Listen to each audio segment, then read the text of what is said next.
We ready? Are we ready to go? All right. I got a thumbs up. But I'm not ready to go yet.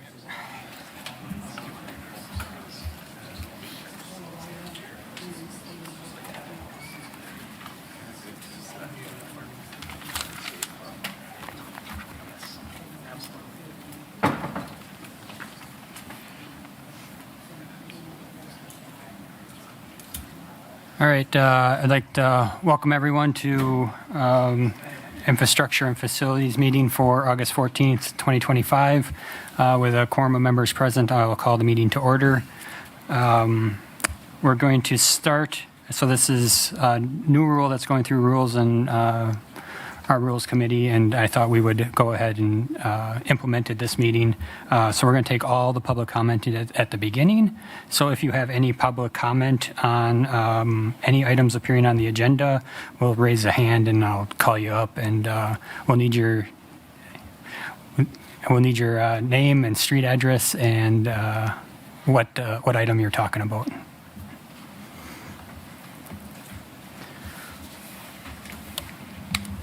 Thank you, committee. Thank you, staff. Thanks to this committee and to WSDOT city staff for considering ideas and recommendations. Oh, Jonathan Smith, 1114 Prospect Avenue. Thank you. Thank you, city staff. Thank you, committee, for taking a look at this Wausau Avenue, the number 8 on the agenda, and for considering ideas from BPAC and from public input recommendations. I just wanted to read off again those recommendations from the bike ped to consider for WSDOT. I made a motion and it was accepted unanimously by the committee, the Bike and Ped Advisory Committee, to recommend a South 52 alternative design that includes a 25-mile-per-hour speed limit from 6th Street to 18th Street, creates an 8 to 10 foot wide multi-use trail on one or both sides of the roadway with 3 to 5 foot terraces, street trees, left turn lanes only at high priority intersections, and pedestrian refuge islands at 6th, 7th, 8th, 13th for traffic calming and to aid in pedestrian circulation while not expanding the right-of-way or with limited property acquisition. So that's a lot of things. That's a lot to consider, and I thank you for considering those ideas for this important corridor in our city. Bicycle facilities and encouraging those in the city is helpful. Safe routes to school could be connected to this street design proposal, and the length or the width of a street, I think, helps with a more narrow street will help with safety for that street, in addition to separating turn lanes and having a terrace and street trees. To summarize, an additional public input meeting, I think, could be helpful for this area, following up on recommendations from the first public input meeting, as well as the ideas brought forth by Bicycle and Pedestrian Advisory Committee. And thank you all for your consideration. All right, thank you. Any other public?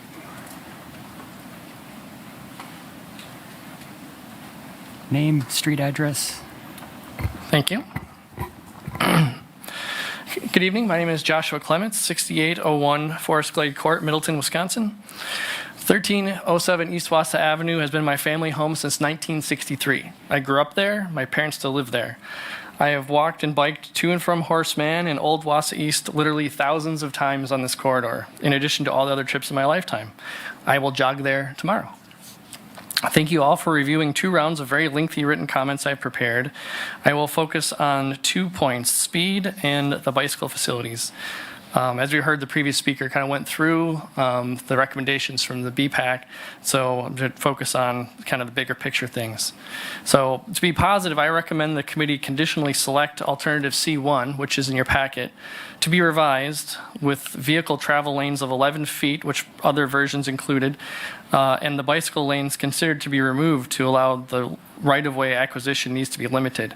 That's an additional 10 feet to work with and a 60-foot right-of-way. That's a considerable amount of space. With that, the boulevard can also be adjusted as needed. Therefore, we'd be able to fit that multi-use trail within the right-of-way using the footprint of the sidewalk with a similar amount of right-of-way that may be needed. Adding speed and safety countermeasures, such as those I referenced and our previous speaker referenced, in addition to in the final design. Regarding speed, as many have shared, speeding is frequent in this corridor. At your previous meeting, city staff commented that the 80% design speed may be 35 to 40 miles per hour, but we don't know. Most of the corridor is posted for 25. Via email, the DOT representative, Mr. Jelnick, referenced that the DOT standard design is for 5 miles per hour over this posted speed limit, though a lower speed may be considered. My recommendation is to make the posted speed the actual design speed. Use all appropriate speed and safety countermeasures, such as those I referenced in my memo. The speed impacts of the center turn lanes are typically studied in a road diet situation, meaning going from 4 lanes to 3. So if you've read these studies, that's what they're usually referring to. Most of these studies are looking at highly congested areas where trying to improve speed is one of the objectives. Rare is the study where widening projects are studied, such as the one referenced at the previous meeting, where in this situation we're widening the road 25 to 30%. The UW-Madison study found that it increased speed 1 to 2%. That's not a big number, but when we already have speed issues, that doesn't help. So if speeding is a problem now and we're widening the road, this will not help. The speed study should be conducted to verify what the current situation is that we're dealing with and what physical design interventions may be needed to ensure that we get the behavior that we expect. Again, if we design the road for 25 miles per hour, we need to know that the conditions are going to result in that behavior. We shouldn't guess. Regarding the bike infrastructure, paint is nice, but it's not protection. As I mentioned, there are adjustments to the C1 alternative to enable that multi-use trail to be accomplished without any more private property impacts than the sidewalk could be. This is a first look that you got in your packet. It doesn't make any sort of adjustments to the boulevard. It's a consistent length throughout the whole section. It would essentially replace several buildings, which I don't think is ever going to be contemplated. So there's a lot more fine tuning that can be done before this is actually designed to be move forward with. Personally, in the summer of 2022, my multiple marathon running wife was biking to work, and she was struck by a motorist in a bike lane. She lived, she's okay, but she's not good physically or emotionally. She'll never be the same. She hasn't run in 3 years. She's been on a bike twice. We keep that crumpled bike and shattered helmet as a reminder. Paint is not protection.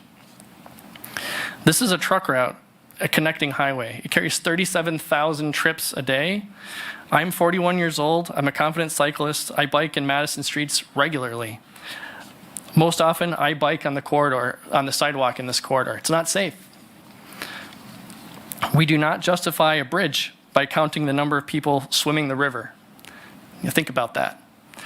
There's no bicycle facilities there right now. This is a highway. It is not safe or comfortable or desirable choice. If I'm biking or running somewhere, I'm getting the heck out of there as fast as possible. This route connects to Wausau East and Horseman and many neighborhoods. It's the only east-west corridor in this entire area. If we want people, our kids, to have a safe and a safer choice, we need to enable it. We need to make that choice. Driveway crossings make the trail ideal, but it is far superior to paint. The entire corridor is being reconstructed. If the speed control measures and bicycle infrastructure we want does not happen now, it's unlikely to happen in a generation or longer. Thank you. Thank you. Any other comments? That's twice. I'll treat this like a public hearing. Any other comments? All right. Thank you for your input. And we'll move on to agenda item number 2, approval of minutes from the July 10th, 2025 meeting. Any changes? I'll make the motion to approve. Okay. Got a motion to approve from Alder Larson, I would second that. second from Watson. Any further comments? Seeing none, all those in favor say aye. Aye. Opposed? None are opposed, and that passes. Move on to agenda item number 3, presentation on stormwater quality management plan update and stormwater utility feasibility study. TJ? Yeah. So in 2023, the city was awarded a urban non-point source stormwater grant by the DNR to complete a stormwater quality management plan update and also conduct a feasibility study for a stormwater utility. The city then went ahead and hired Strand and Associates to complete these studies. And now that we're nearing completion of the study and the stormwater management plan update, Strand is here to present on those findings.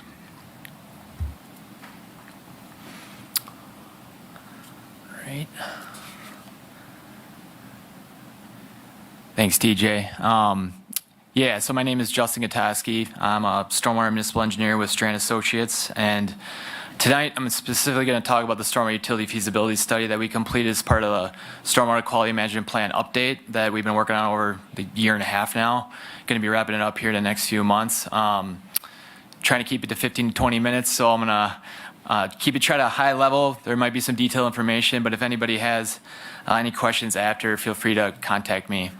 So just a quick overview, going to go over the stormwater utility basics, talk about potential stormwater utility budget, get into the potential revenue that could be generated by a stormwater utility, reallocation of funding under stormwater utility, potential stormwater utility next steps, and then wrap it up with the benefits of stormwater utility.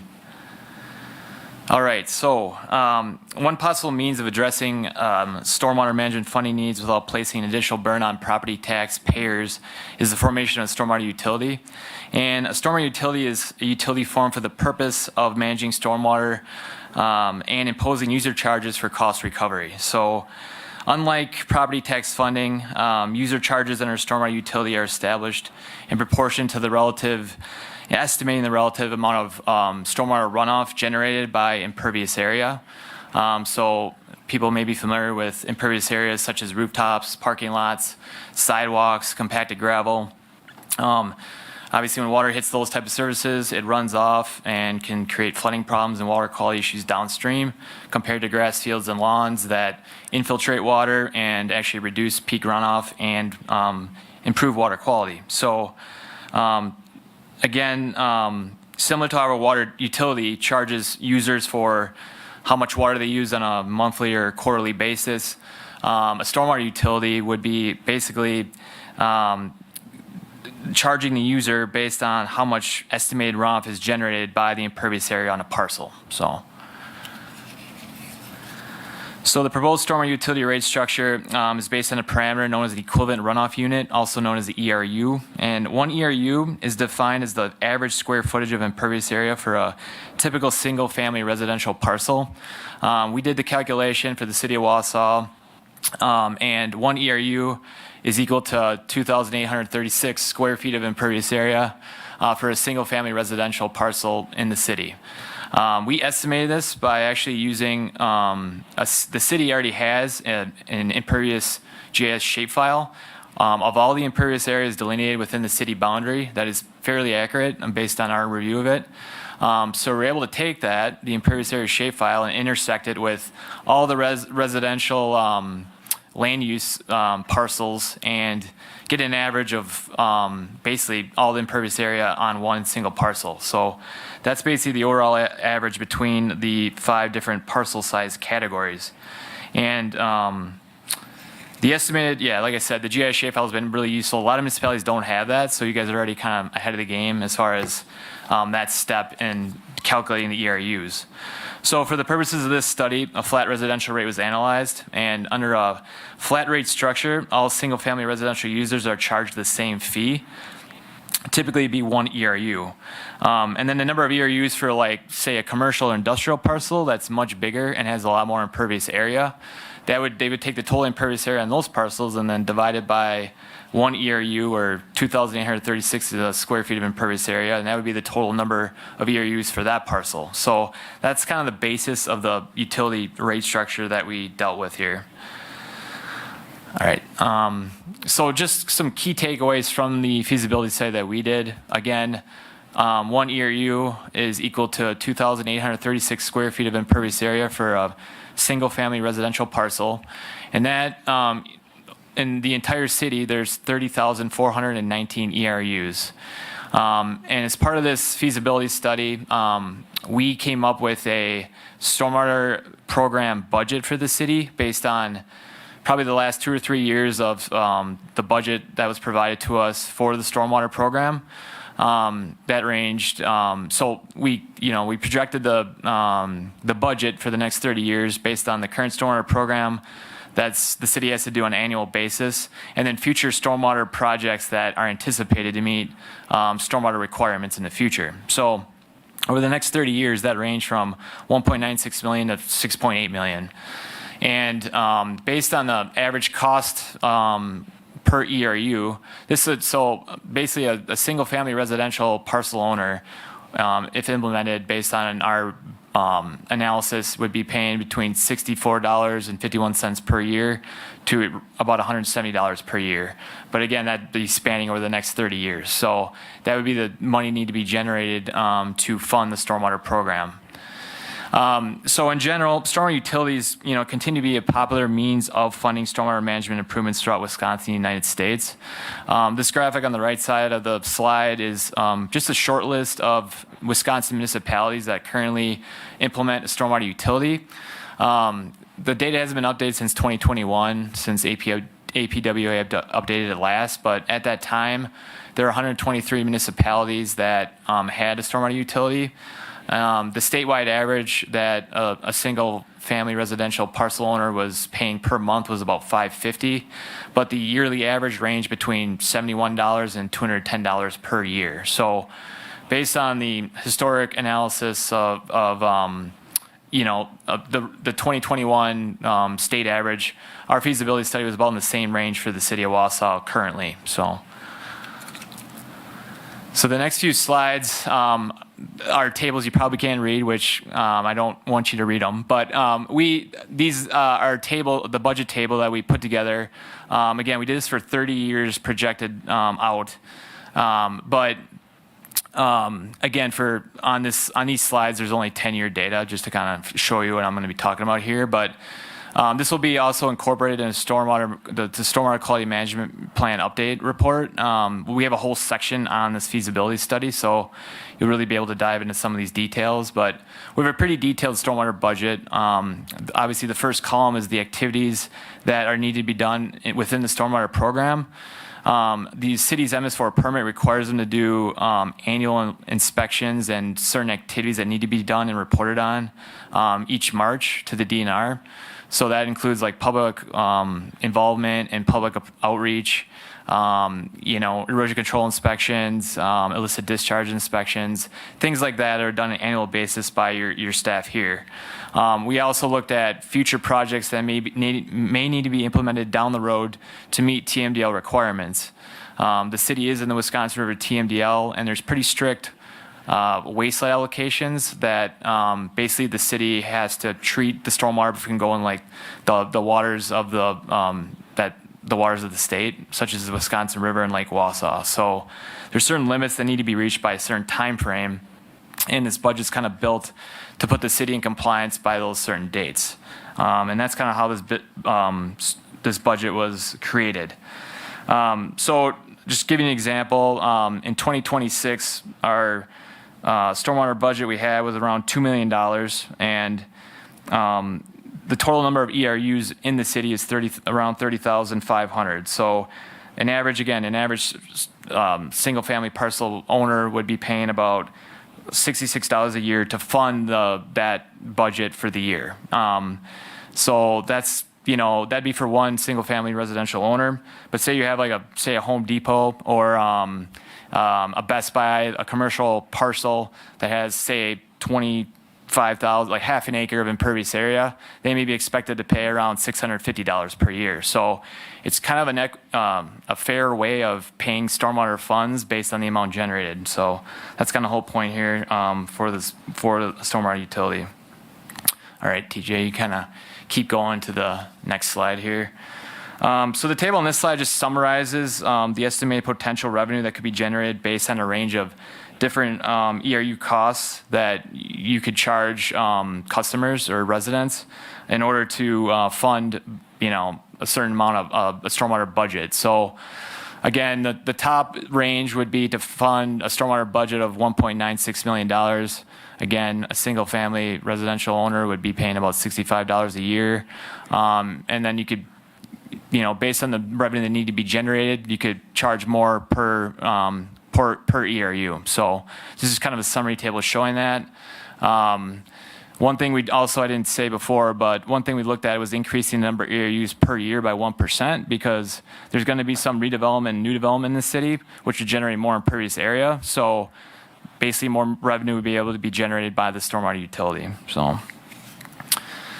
All right, so this slide really compares the relative contribution of each land use sector to stormwater system funding under a tax-based system, which the city is running under now, to a stormwater utility. On the bottom is each land use sector, so there's single-family, residential, commercial, institutional, tax-exempt properties, and then there's two others, smaller categories that aren't really generating any revenue right now per taxes or stormwater utility. But the main things to look at is that you can see how the single family currently are paying, or they're generating more to the stormwater fund based on a tax-based system, but they have less impervious area on their site. If you look at a commercial property, industrial site that has more impervious area, they're actually paying less in the tax-based system. So what a stormwater utility does is basically it reallocates the funding in a more fair way to make the residents pay an equal share to the fund compared to a bigger parcel with more impervious area. So I want to note too that tax exempt properties currently don't pay taxes, so they're not really contributing to a stormwater program. If they're in a stormwater utility, they again would be actually paying something to the fund. So that's another note I wanted to bring up as well. So. All right, we can go to the next slide. All right, so I guess should the city be interested in pursuing a stormwater utility, the next step in doing so would include proceeding in a stormwater utility implementation phase. And components of the stormwater utility typically include the following components. Stormwater utility task force. To keep stormwater utility implementation process transparent, it's typically advisable to convene a stormwater utility task force to help guide the rate study and just kind of gain buy-in from affected ratepayers. You want to complete a comprehensive update of the city's impervious area shapefile to verify its accuracy. Again, like I said, we did a good review of it during our feasibility study, and it's in pretty good shape, so there probably wouldn't be much effort into that. But once that's complete, you'd really want to verify and complete and adopt a final stormwater utility budget. I think what we put together is a really good starting point and pretty detailed. So, that would provide you with a good starting point. And then you'd have to verify the stormwater utility rates to meet the final stormwater utility budget. Billing system review, you'd really want to review the city's existing billing system capacity to accommodate a new line item for a stormwater utility charge. You want to prepare a stormwater utility master account file consisting of a database of stormwater utility customers, similar to probably what you have for a stormwater or a water utility. We always recommend creating a stormwater utility ordinance that could help verify and develop specific guidelines on how things are set up. It can get property owners, a basis of how the stormwater utility is actually set up. Billing system testing, you'd really want to perform some testing on your billing system before sending out utility bills, just to make sure that everything's working properly, which would include some on-site staff training. Creating an impervious area map book. So this kind of piggybacks off the impervious area GIS shapefile that the city already has, but a lot of times what we do is either in the city's GIS database or on their website. You could create figures with the parcels and overlay of the aerial photo and the number of, or the total amount of impervious area on each parcel. It really helps if customers have questions on why they're getting billed for what, how much, and you can kind of show them how things work. So we always recommend putting a map book together. And then just public information education. This could include information on your website, a public information meeting with top ratepayers, and then just general assistance with resolution and technical questions for the first billing cycle. Obviously, implementing a new utility, there's going to be some hiccups up front, but typically after the first few billing cycles, things start to be okay, and there's a lot less questions. So it should be noted too that as a result of past state legislation, which is also known as 2013 Wisconsin Act 20, if a municipality adopts a new fee for covered services that had previously been partly or wholly funded by property tax revenue, the municipality must reduce its levy limit by the amount of the new fee. So this will require all revenue acquired from the stormwater utility to only be used for activities included in the stormwater program. So we always recommend talking to your city attorney to kind of get more information on that. They'd be knowledgeable about how that would apply to the city of Wausau as well. So, all right, and then I'll just wrap it up here with just some of the benefits of implementing a stormwater utility. It provides an equitable, stable, and dedicated revenue source for stormwater-related projects. The city could implement a credit policy too. A lot of municipalities say if a resident installs a rain garden or they connect their downspouts to a rain barrel to help decrease stormwater runoff, they can get a credit off their bill. That's something you could look into as well. It's a great revenue source that allows for paying for stormwater quality improvements for MS4 and TMDL compliance and stormwater quantity improvements for flood control. So, like I said, we're doing the stormwater quality management plan update now, and we're modeling the entire city as far as stormwater quality modeling. And we're finding the city is going to be in a deficit to meet the Wisconsin River TMDL requirements. So there's certain compliance measures that need to be placed, and certain projects will have to be funded, such as stormwater ponds or water quality trading, which I'll come back and talk more about that. But that's something that would have to be paid for to be in compliance eventually. Stormwater quality projects, again, the benefits: regulatory compliance, water quality, ecology and fishery improvements in lakes, rivers, and streams, reduction of erosion in channels and creeks, just the quality of life and its aesthetic improvements, resiliency to climate change, promoting green infrastructure, and then some benefits of flood control projects is reducing potential lawsuits for flooding based on flooding in the right-of-way, replace aging infrastructure. Obviously, we saw in the Milwaukee area, they got hit with a 1,000-year storm, which it seems to be more frequent, these higher rain events lately. So our infrastructure just doesn't have a capacity for these big rain events anymore. So stormwater utility could help fund those projects. And then just reduce flooding, ensure emergency vehicle access, and then preserve property values. So I know there's a lot of information. That's all I have for tonight. But if anyone has any questions, feel free to ask away or follow up after the meeting. Okay. We'll start with Alder Watson. I just was wondering if we can get a copy of that. It was a cool presentation. Yeah, and like I said, these are just some slides on the stuff we pulled together, but the stormwater quality management plan update, we have like a whole section that's going to talk about this.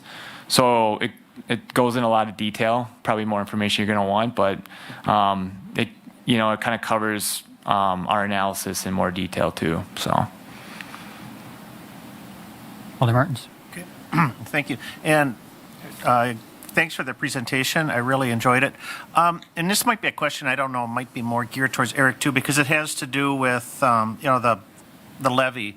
Because you mentioned that one of the aspects of the Act 20, 2013 Act 20 is that if we were to implement a stormwater utility, it would reduce our levy limit by an equal amount. Now, when we do but we use the funds from a stormwater utility to fund construction of storm sewers, lift stations, things like that. And are those, not all of those are levy funded. Don't some of those come out of the water utility fund also?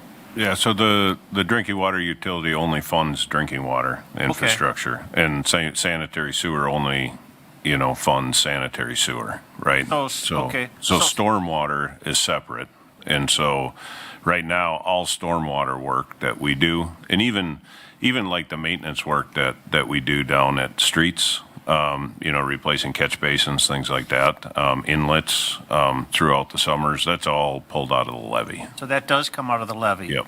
So Yes. so on a grander scale, that could be a wash if we were to implement a stormwater utility, because it's levy funded. We create a separate utility that takes those expenses out of the levy, but it also reduces our levy. But in the long run, the homeowner will benefit, because it Correct. should reduce their, even though our levy limit is lower, it should reduce their property tax. Yeah, so their obligation to storm sewer is more right now, right? Because it's on the levy, so Yeah. it'll be more evenly distributed and appropriate.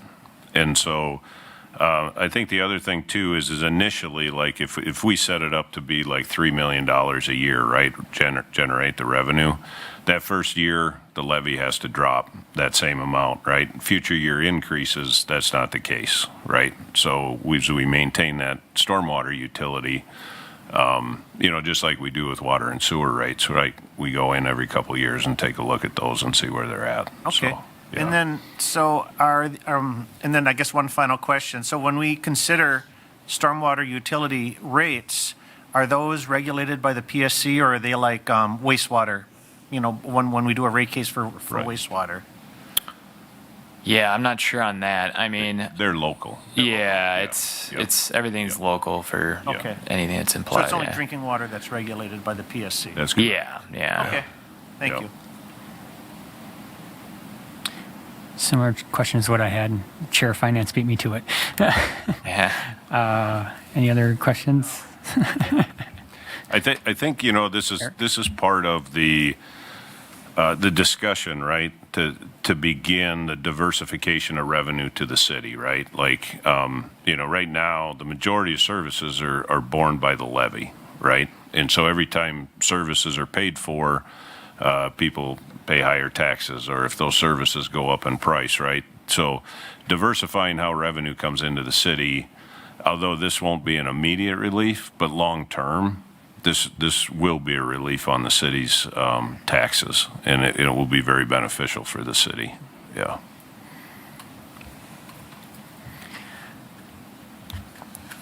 I guess I had a question. Is this going to council? I guess what are the next steps here? Or is that up to us? TJ? Strand will come back and present again, but like they were saying, our next step then is to actually implement a task force and pursue a stormwater utility. Would that come from this committee, like a recommendation to the council, or? I mean, This- I would like to see, potentially, if the committee's okay with it, a presentation given to the full council on this. As just an informational, just so that they all have it, the information. I mean, we're stepping into the budget timeframe, and I think the diversification of revenue and other ways that the city can look at, revenue and paying for these services on an annual basis, along with the new regulations that we're going to have to meet, I think is pretty important. But I do think that there's time, whether it's a year and a half, 2 years, I don't know how long this would take to implement, but there is time that has to take place with a task force, or however, I guess I would say that this committee would recommend moving this forward, yeah. Okay, I don't think we're agendized for any action. Alder Martins, go ahead. Yeah, well, I'm not gonna I don't intend to propose any action on this. I was just going to say that I don't think we're anywhere near as close to getting something like this into the 2026 budget, but I think the earlier we start talking about something like this, the better, because, if exactly diversification is something we should keep in the back of our minds while we are building 26 budget and forward. So if we can, get this in front of the rest of the council's face, within, maybe yet this fall, I think it would be good, and so that we could be on the right footing in 2027 if we actually want to go this direction. Maybe, just a thought, maybe even finance. It might not hurt to go through there. Justin, you guys have helped communities implement the utility, correct? Yeah, yeah. So typically, you'd have to create an implementation plan, right? How long does that typically take? Yeah, some communities like to maybe inform the public quite a bit before they even start. They have to create a task force and then maybe have a couple public information meetings to kind of get people up to speed, depending on how people maybe react to the ideas and things like that. But, I would say about a year to 2 years is probably an average time frame of getting everything kind of into place, But yeah, if you start the wheels in motion now, I think if you guys are ready by next year, you can incorporate that in your budget and kind of get things rolling. So, yeah. And again, we did a lot of legwork as part of this feasibility study too. So, you guys are in a pretty good spot to starting out, I should say. Okay. Any other questions, discussion? All right, seeing none, we'll move on to agenda item. Thank you. Thanks for your time. Yeah. And we'll move on to agenda item number 4, discussion and possible action on parking restrictions on the east side of Cherry Street between West Wausau Avenue and Randolph Street. And Alan? So Cherry Street's under reconstruction right now, and our sign department looked at this. They're currently, before the reconstruction, the entire east side of Cherry Street from West Wausau to Randolph was marked as no parking. The signs were there. However, it's not in an ordinance. So what I'd like to do is make it an ordinance just to codify what's out there and put the signs back up when the construction's done. Alder Larson? So, Alan, I guess what you're saying is this is pretty much just a housekeeping item. If we want to keep it the way it was, yes. Yeah, it's just a because housekeeping item. sort of like what we did a couple years ago with Sherman Street. The signs were there, but there wasn't an ordinance in place, so we just put the ordinance there and kept the signs as it is. I'll make a motion then that we accept staff's recommendations on this. All right, I have a motion from Larson. Is that a second? I would second it. A second from Watson? And Yeah, I then have a comment? question. Go ahead. So our, the stuff we got, was it today from the residents? It seems like they don't want the parking, right? So we're doing what they, right? I am a little confused by that. May I say this? I guess I'm a little confused to it too, because it says first the undersigned oppose agenda item number 4, but then further on down, we respectfully that you ask that our position of not wanting parking on the east side would be our position of not wanting parking on, not our position of not wanting the east side of Cherry Street open for parking. So it sends conflicting messages, but I get it.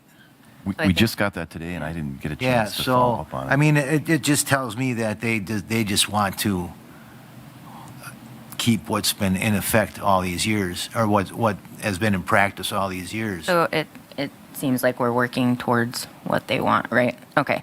So maybe it was just unclear because it wasn't in an order. Maybe they thought we were going to just vote to not have the signs up, but okay, great. All right, thank you. And I'll just make one comment. If anyone out there is listening to this, and this will go to council. So if we're misinterpreting this letter, please send us a new letter correcting us, or come to the meeting and let us know. Yeah, I can reach out to this individual too prior to that. Yeah, that would probably help. Thank you. Any other comments? Okay. I have a motion and a second. All those in favor signify by saying aye. Aye. Aye. Opposed? None are opposed. And that passes. And we move on to agenda item number 5. Better cross these off today. Discussion and possible action on approving the realignment of West Hill Drive and Pine Ridge Boulevard. Alan. Yes, there's a lot of information in your packet on here on this. Probably the best depiction of this is where this shows the phasing diagram, the overall site. As you're aware, there was a public hearing last month to vacate the sections of Pine Ridge Boulevard. This is all part of that project. Was included in your packet where Aspirus is going to add on beds to the hospital and then construct that parking lot in Pine Ridge where the Pine Ridge Boulevard will be vacated. So what we brought this forward to is just to make sure that this committee is comfortable with the realignment of West Hill Drive as depicted in the attached drawings and plans. So just there is a developer's agreement that'll be coming forward also. Aspirus is proposing to construct this road, so the city would not be contributing to that. So I guess monetarily, we'd get a new road out of it. It's just the realignment that we want to make sure everyone's comfortable with, or that this committee approves.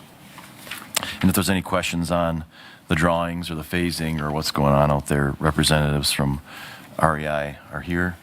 They drew up the plans in coordination with Aspirus. Okay, thank you. I guess, any comments, questions? I'll make the Oh, motion Alder Larson. to go by staff's recommendations on this way. Approve the realignment? Yep. Okay, I have a motion to Realignment. approve the realignment. Do I have a second?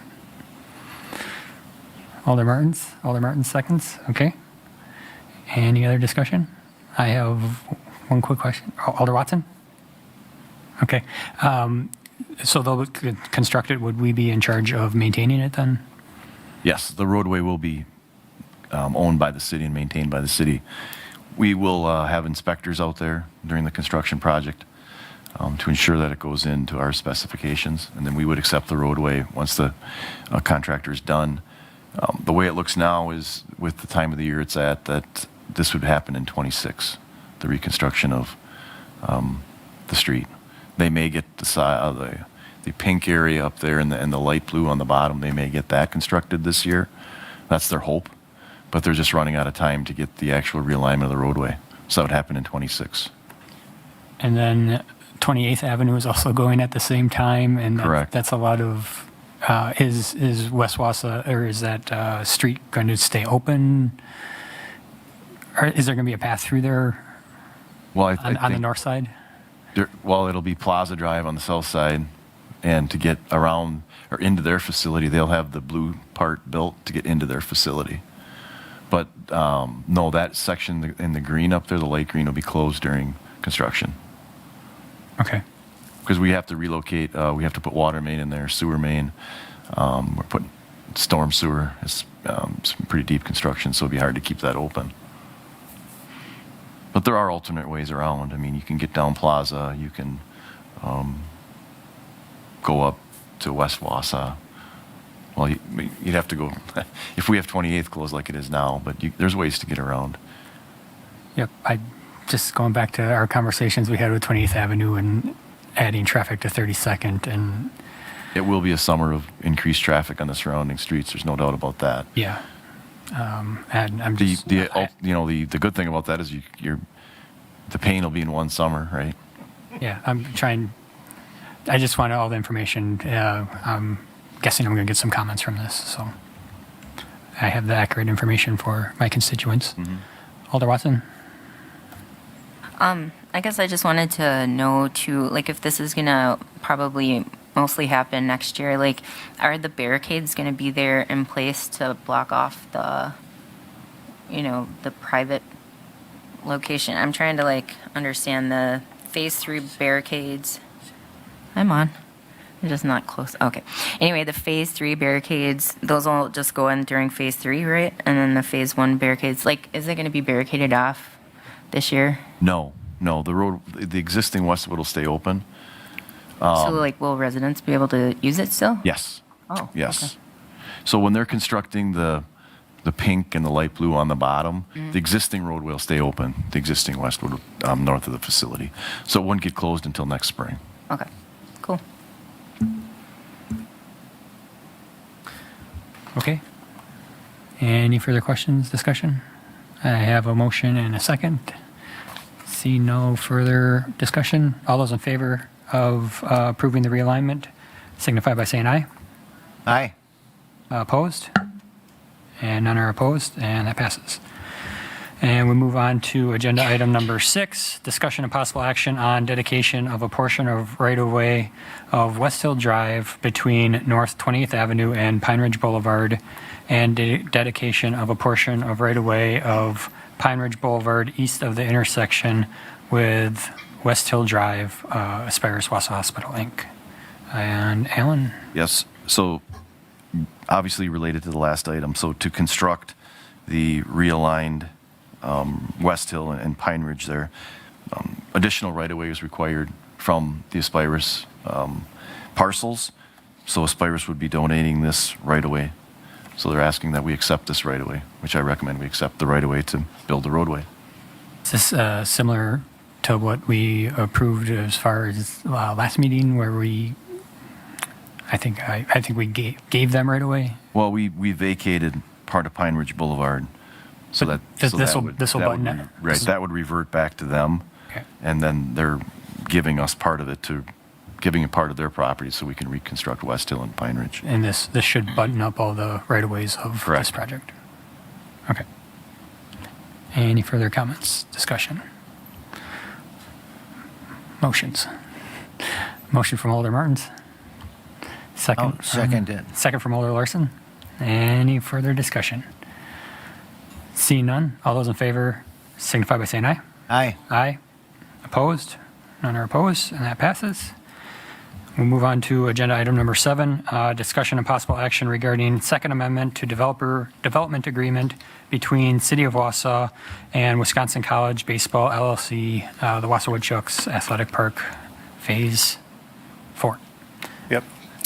So thank you very much. First, a little housekeeping. I did hand out to the alders a revised version of the Second Amendment. It has the blue strike-throughs on it. That is the most recent version. We've gone through a couple back and forths on this, but we're at a place that we're quite happy with. Just some little tweaks. So about a year ago, I started working on executing the development agreements with the Woodchucks organization, and that included the 2020 and the 2023 agreements. The 23 is the First Amendment. And in that process, going through that, and also in discussions with the Woodchucks owner, Mark McDonald, we found a few things that we wanted to tighten up from the First Amendment, and then a couple other items to add on, and finally kind of added up to enough to be worthy of a Second Amendment. And really there's a couple of objectives with this, and that is to obviously clarify some items from the First Amendment, but then also to focus on some items that will also enhance the visitor experience to Athletic Park. And it's important to remember that although this agreement is with the Woodchucks organization, this is a city facility, and these will be city facilities, and for the use and enhancement of that athletic park. So in the Second Amendment, like I mentioned, there's a couple items that we are just changing some dates or adding some language on. Actually, most of the strike-throughs have to deal with the organization's name, so there's quite a few of those. But one of the main items that we're doing is recommending the marking of on-street parking on 3rd Street, both north and south of Wausau Avenue, and on 2nd Street, south of Wausau Avenue. And kind of looking at it this way of further defining parking opportunities on the main streets in order to try to encourage people to maybe not park in the heavily residential streets. This is, part of another objective of this is really woodchucks are very aware of the traffic they create and that they are in a neighborhood, so they are trying to be good neighbors.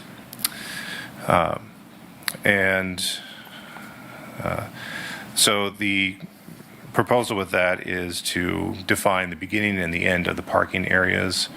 So it'll be 15 feet from an intersection or 4 feet from a driveway, and not worry about the dividers in between that delineate every 22 feet the individual stalls. Really just to, have further marking on the street saying, yes, you can park here. Mark McDonald does do a little interesting experiment every once in a while on 3rd Street. He notes that nobody really ever parks on there north of Wausau Ave. And even though after a certain distance away from the kind of home run ball area, it is allowed. He knows that nobody ever parks there unless he parks his car on the street, and then people start parking on there. So again, we're really just trying to encourage that use of parking that's already there. And we do have precedent for this kind of design, the fact that we use it on Stevens Drive near the Wausau West baseball fields, kind of around that curve, and that's designed to keep certain driveways or exits clear. And the cost for the striping is estimated less than $16,000, and that would be for the epoxy paint application. Should last about 3 to 5 years, and then it's refreshed as needed by either city staff or contract. So that's really kind of the main element with this. And again, some other little changes. If there's any questions on this, I'd be happy to answer those. Thank you. Any questions, comments? Motions? Alder Watson? I guess I had a question. So the C lot is right behind Infuse, right? On this one, the diagram D? Yes. And so that's going to still be parking for them? That is leased until 2029. Okay. Because maybe I shouldn't confess this. When I went to a Ignite. softball game. Yes. Okay. I parked like across the railroad tracks, like at this lot, like that. That's whatever. okay. That's a temporary lot. So it's not going to become permanent because. That's a temporary lot, and it'll remain that way until the temporary lots are outlined in the First Amendment. Okay. So they have a lifespan, but you were fine. Okay, good. I Yeah. wasn't illegally parking, but. No, you're good. But then in the future, that would disappear and we would just have these remaining ones. That would be the actual parking, suggested parking. That's the goal, yeah. Okay, cool, thanks. All right. I'll move to approve. Okay. Motion to approve the Second Amendment from Alder Watson. I'll second. Second from Alder Larson. Any further comments, questions? See none. All those in favor of approving the Second Amendment signify by saying aye. Aye. Aye. Opposed? None are opposed. That passes. And we move on to agenda item number 8. Discussion and possible action on design alternative for State Highway 52, East Wausau Avenue from 6th Street to 18th Street. And Alan, you want to start off? Sure. Continuing this conversation? Sure, this has been in front of us for the last couple meetings here, so we have some updates. We have Stephanie Christensen from EMCS and Kevin Kujala from the Department of Transportation are here. So I think after I go through a little bit of background here, they'll get up and answer some questions, or they can go over. Stephanie's the lead design engineer with the EMCS. So just a little bit of background, just to get into this here. There was a series of alternatives that were presented at the local officials meeting prior to the May public involvement meeting. And then in May of this year, there was a public involvement meeting held at Horace Mann. And out of that public involvement meeting, a recommendation by staff was to bring alternate A2 forward, and that was approved at this committee. And then it went to Bike Ped in June, and they had, asked for some alternatives, and that came back to this committee. And then this committee recommended that we go back and look at a different alternative. So that is in the packet. Just some project facts and details. This project was primarily driven by the need for the pavement replacement, right? The pavement has reached its useful life. Other project needs include, safety needs, city utilities, ADA upgrades, the signals at 6th Street, and all those details were from involved in the previous meetings. There's safety needs out there. The number one safety need out there is inattentive drivers and rear end crashes. That's what we talked about, possibly the need for the twiddle or some safety enhancements. There's high crash rates. These crashes primarily occur from 6th to 13th Street. And there's no noted crashes for pedestrians or bicycles in the corridor. In addition, the project would address pedestrian and bicycle concerns to meet the local plans with both the MPO and the safe routes to school. Just as far as pedestrians out there, the existing conditions, there is sidewalks on both sides, except with from 13th to 18th on the north side, which we talked about. The project would include pedestrian upgrades such as ADA curb ramps and sidewalks, and would also assess if there is a need for additional awareness at the intersection, such as RFBs. That could be looked at later. In addition, the crosswalks will be painted, which they're not now. So that is also a pedestrian enhancement. As far as bicycle needs, the existing State Highway 52 does have a 4-foot accommodation for a bike, but it's not marked. So if you go out there right now, there is 4 additional feet on the side. It's not marked as a bike lane. It is, however, an MPO bike route, Route 6 from 7th Street all the way east out to County Highway X. And the Wausau MPO adopted bike plan recommended bike lanes on 52 for the roadway. And so when the MPO did the master plan for the county, it did include bike lanes on this stretch of State Highway 52. So the A2 alternative did include bike lanes. Actually, both alternatives that we are showing do include the 4-foot bike lanes, which we did reach out to the MPO, and they did agree that they would not recommend taking the bike lanes off the street. They are in favor of keeping the bike lanes on the street, as proposed in both alternatives. And also there was the aspect of tree plantings came up in the past. I think any alternative would look to replant trees. There is an option out there for the city to apply for grants from the state to plant trees, and I would highly recommend that we go after those grants to replant the trees. I think that's important to keep the green space and to replant the trees. And I know there has been some numbers thrown out there. I just want to reiterate the average vehicle traffic from 6th Street to 13th Street is about 7,700 cars a day. From 6th Street to 18th, it's about 5,200 cars a day. There was other numbers thrown out there that were inaccurate.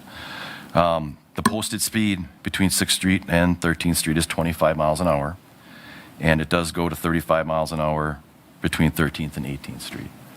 The public comments were received for a speed study, and a speed study is typically done when the city wants to change speed limits. We're not proposing to change any speed limits. We feel that the speed limits between 13th and 18th of 25 miles an hour, that's consistent. We're not going to go any lower than 25 miles an hour. And I also feel that the speed limit of 35 miles an hour from 13th to 18th is relevant, we should not change that. It's a transition area coming in out of town to get you down to the 25. And there's a few crashes out there, but it's within the reason of state averages, so it's not high. So I don't think there's any reason to change that speed limit, that 35 section speed limit either. So we're not asking for a speed study. And so in your packet now, alternate A2 is what was recommended in June. Just to go over the highlights of that, there are 11-foot travel lanes there, and that was done. The reduced travel lane was put in there to reduce the speed or to calm traffic. There's 4-foot bike lanes and a 2-foot gutter. There's 5-foot sidewalks on both sides of the road, and there's a 5-foot terrace where feasible. And then alternate C1, which was kind of what was asked for to look at.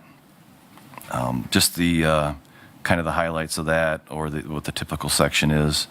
There's 12-foot travel lanes, there's 4-foot bike lanes, and a 2-foot curb and gutter. The 11-foot travel lanes could be considered if that is something we'd want to look for. We could look for. There's a 10-foot turn lane shown at the intersections that, like I said, we can go through the, TJ, if we can go through the, do you have that option up there? Yeah. The overview of the C1. So there's those 10-foot turn lanes at the designated intersections. Yeah, and then this option has the 5-foot sidewalk on the north side.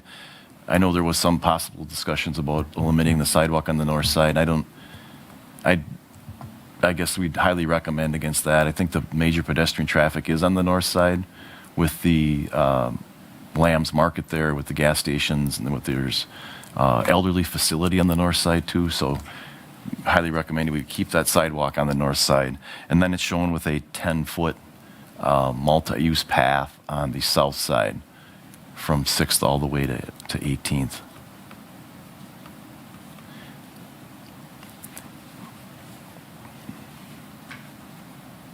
Okay. So that's kind of a little bit of the background about it, the long-winded background on how we got to where we are. And I think what we're looking for tonight is, I think we can step through maybe some of the impacts, and if Stephanie wants to come up and maybe, did you want to step through C1, Stephanie, or if we have questions? I guess I would, not seeing any other, I would like to see what impact C1 has and Can you speak up, Mr. Chair? Yeah, sorry. I'd like to see what impact C1 has and like issues that came out of coming up with C1 compared to A2. Yeah, so we laid out and put the same level of engineering effort into both of these alternatives. So what we did, like Alan mentioned, was proceed with, if we remember, alternative B was more of just like mimicking the existing condition, right? 36 face-to-face. So in this typical section, what we did was we incorporated those left turn lanes at the key intersections that were requested. So like 7th, 10th, and 13th. So again, the typical section would narrow and widen. Like Alan said, we could look at an 11-foot travel lane, which then takes about a foot off on each side. Typically, we would have to work through that process with DOT when you're narrowing from the existing 36-foot face-to-face. That would take it to 34. So then what we did was we looked at a path on the south side, the 10-foot path. A two-way path typically is 10 feet versus the 8 feet. That doesn't always necessarily accommodate two-way bicycle traffic. And then basically maintained a similar alignment and worked that through the corridor. So I know that, there's some discussion, and even with A2, there's a few locations where we know we have to reduce the terrace, right? So ideally, we would have a 5-foot terrace. That's what came out of the previous recommendation. So the terrace is the grassed area, right, between the face of the curb and the face of the sidewalk or the path. 5 foot is, I would say, the desirable minimum for sign placement, light poles, if that ends up getting approved. snow storage. And in addition, knowing that the city would like to pursue replacing trees, that's really about the narrowest terrace you want to look at when you have overhead facilities and you want to put trees back. Those aren't even large trees, right? So 6 foot-ish probably is if you wanted a larger tree, but on the north side, you do have some overhead constraints. So I think when you look at tree planting, Alan, if the city does proceed with that, obviously there's horizontal and vertical constraints in considering that.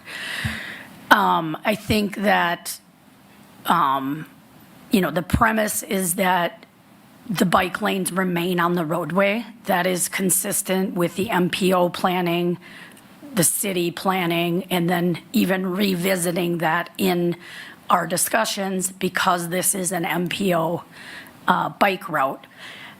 So really what ends up occurring by adding all of those features in is we have a real constraint around 7th Street. So if you're familiar with North 7th Street, that particular location is extremely tight with a commercial building along the south side in the southwest corner.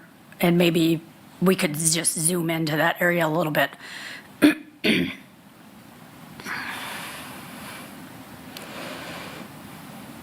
All right, so there's a commercial building on the southwest corner, a house that's fairly close on the southeast corner, and then even on the northwest corner, another house that's pretty close. So maybe just for comparison, to give you an idea, between the face of the building in the southwest corner and the face of the home in the northwest corner, we have about 69 feet, right?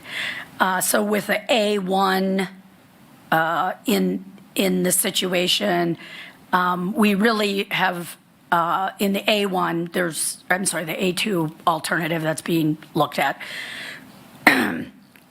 We are proposing no terrace on the south, and that, the sidewalk there goes right up to the building. And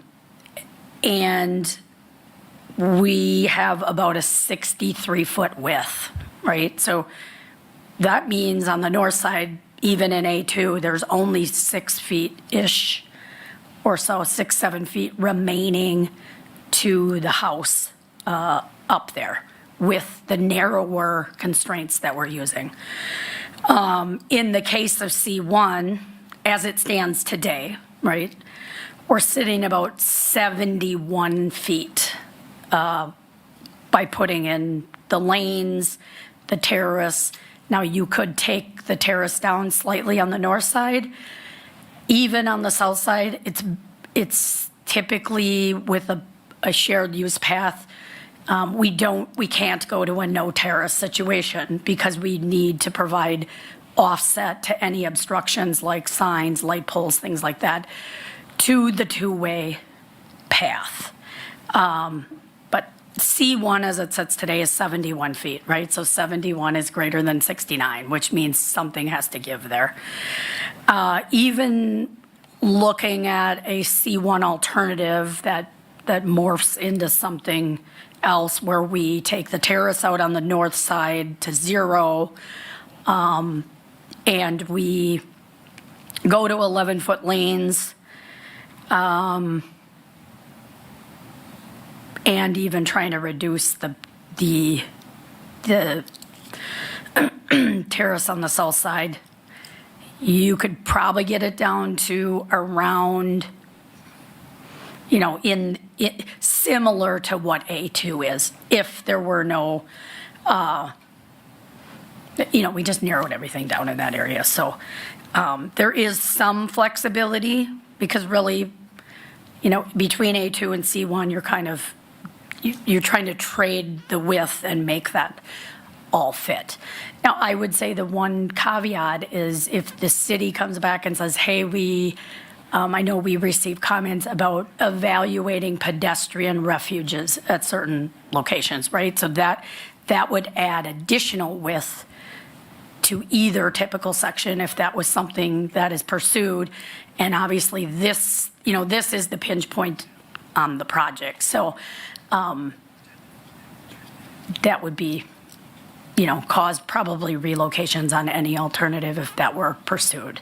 But right now, with the conditions as they sit, there's, with the path on the south side, there's potential for 2 relocations.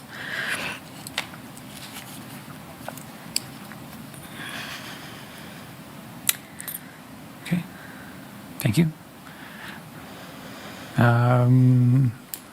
Is it on to us, Alder Larson? Yeah. Looking for discussion now? Yeah, we'll open up to discussion. Alder Larson? This has really been talked about a lot, and in a sense, it's a good thing because, it makes you take a look and a second look and maybe another look.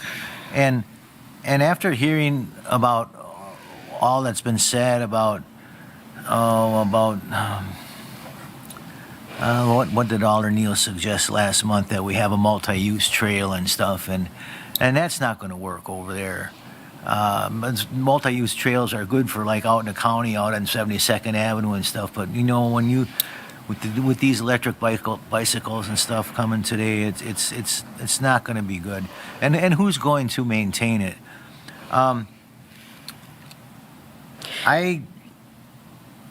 looked and listened and listened and looked, and I'm going to stick with my original thought on this. And after listening to all the comments and all the different suggestions and stuff, I just don't see anything that that surpasses W2 or A2. So if a motion is in order, I'll make the motion. Yeah. Maybe we'll do a little more discussion, see Yeah. if anyone has any more input. I think maybe just to add a couple more comments that, and Alan, we've talked about this from DOT's perspective, if the city would recommend moving forward with C1 or some version of C1 that becomes C2 or 3, right? You continue to refine alternatives. The difference in cost for a path versus a sidewalk, the city would participate in those costs. So there's that element there of having to consider that. And also with the bike path, this is an MPO route. This is what we've talked about, that it's important to consider how we're going to connect bikes and pedestrians in accordance with their bike and pedestrian plan, that the city is part of that MPO, right? So typically, one of the things we look at is continuity. And even if, you ask yourself, where could this go, east or west of here? And it's a real challenge to think you could go further west. You're not, going to get through the 6th Street intersection without some major relocations. And typically, when DOT programs a project, they're having those discussions with the municipality, the MPO, the school, looking, okay, is this in alignment with safe routes to school? So interestingly, this route is a dividing line between 2 of the schools, right? So Horace Mann to the north and Franklin to the south. So while there are pedestrian crossings, they're not impeded by middle schools or elementary schools, right, getting to school, because this is the dividing line. And I think maybe there's been some questions about the data collected, right, speed in particular. And like Alan said, there hasn't been a speed study. I think maybe at a previous meeting, Alan, you had characterized speeds of 35 to 40. When that discussion occurred, that was really for the segment east of 13th. We have not, as part of the traffic data collection that was done, we didn't gather speed on every one, but we did do a 4 or 5 day, I'll call it a video data collection between Josic and 8th Street, right? That's the area around Lamb's Market. And we have a pretty high concentration of crashes there to kind of see what's going on. In And there were a number of near misses in that area. So in those near misses, we found that traffic was going 25 or 26 miles an hour. But that's just a snapshot of those particular incidents in that area. And then the other thing I wanted to maybe just note out of the data we did collect. So again, we did counts at like 6th Street and 18th Street, more related to signals or signal warrant analysis, which 18th does not warrant signals. So you count those traffic counts for about 6 hours. So it's a 3-hour peak in the morning, a 3-hour peak in the evening.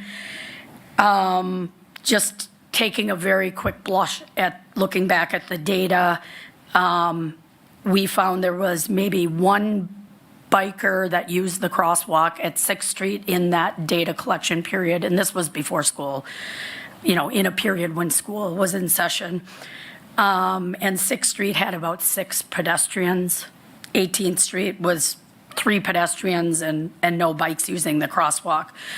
Then we did additional counts at 7th, 10th, and 13th, because that's where the city asked, for us to kind of dive in and look at left turn lanes as part of this evolving alternative.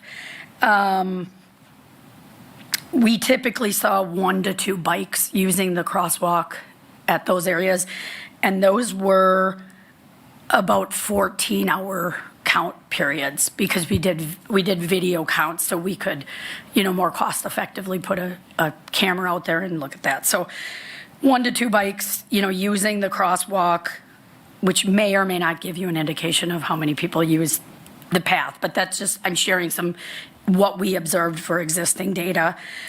At 13th, there were 2 pedestrians in that 14-hour period. At 10th, there was 1 pedestrian, and which 13th makes sense, right? Because the sidewalk doesn't really go anywhere after that first block that doesn't connect, I don't think, up to the school. 7th Street had actually the most pedestrians with 12 in that 14-hour period. So you could characterize as 1 an hour, somewhere in there. We counted from 6 a.m. to 8 p.m. So when we go back to this pinch point at 7th Street, that will be an area where any alternative we choose will have to kind of refine and work through that area to avoid, minimize, mitigate, and address all of the issues. Mr. Chair? Yeah, Alder Larson. One other thing that the lady brought up that I was going to bring up was, it was also the bike lanes. It was discussed that we take out the bike lanes, I believe, last meeting and put in a multi-use trail. And I really believe, as you're looking into the future, you're looking at probably 30, 40, maybe 50 years into the future here. I think that the importance of bike lanes, it was brought up at the last meeting that the chair of the Bike and Ped said that he wouldn't ride his bicycle down that street. Well, maybe I wouldn't either, in its current state. But, when it's all refinished and all redone and everything's nice and smooth and everything's all nice and marked, and especially in this day and age when, you've got a school there that more and more people are using these electric scooters and electric bikes and stuff. I see the need for these bike lanes. And I'll let my other colleagues comment before I choose to make a motion. All right, thank you. Alder Martins. Okay, thank you. The thing I really like about alternative C1 is that left turn lane is not contiguous through the entire span between 7th and I think it's 13th. It kind of swells, and I don't know if that creates a bit of a traffic calming or not, because you've got those slight variations. I know we do something very similar at on Thomas Street in parts because it's not perfectly straight either. And it seems like that helps a little bit with the traffic. I do like the ideas of refuges for pedestrians. I don't know the number. I don't think you need it on every a block, but I traveling on that street, you typically do see pedestrian crossings like on 7th and 8th Street for certain. And that's I think that's the area that we need to have our greatest concern in, because that is for all of the times I've been on East Wausau Avenue, taking my kids to school, cycling down portions of this street and whatnot. It's and just going, or scooting over to the grocery store there. It's the highest amount of congestion is that primary stretch between 10th and 6th Street, and the crash data definitely supports it. I don't think we need a 10-foot multi-use path on the south side of the street, though. I'm not really in favor of that. It does, especially on the portion below 10th Street. It really cuts into the properties. I'm just looking at these two. What these plans look like, and it really we really are taking a lot of space. The bike lanes are important; they need to stay, especially as Alder Larson said. E-bikes, we want it. The way in which e-bikes travel our city streets, we cannot have them on the sidewalks. And I'm really tentative about multi-use paths. They need to be operators on the roadways like traditional cyclists are, and we need to offer the facilities so that e-bikes can travel safely in the lanes like cyclists, like conventional cyclists and motorists. So I like. I don't know if we can jumble up into a C2 or not, but because I like parts of both. But if we have to choose one or the other, I think. I'd still probably lean towards A2 just because it doesn't have the 10-foot multi-use path on the south side of the roadway. Paulo? Yep. So, yeah, you bring up a good point, right? So what we're really trying to weigh here is how do we address safety, right? The roadway safety with either targeted left turn lanes versus a continuous twiddle, right? So the left turn lanes that we're showing, plus that short section of two-way left turn lane in front of Lamb's Market, and that the access there is a discussion that needs to occur under any alternative.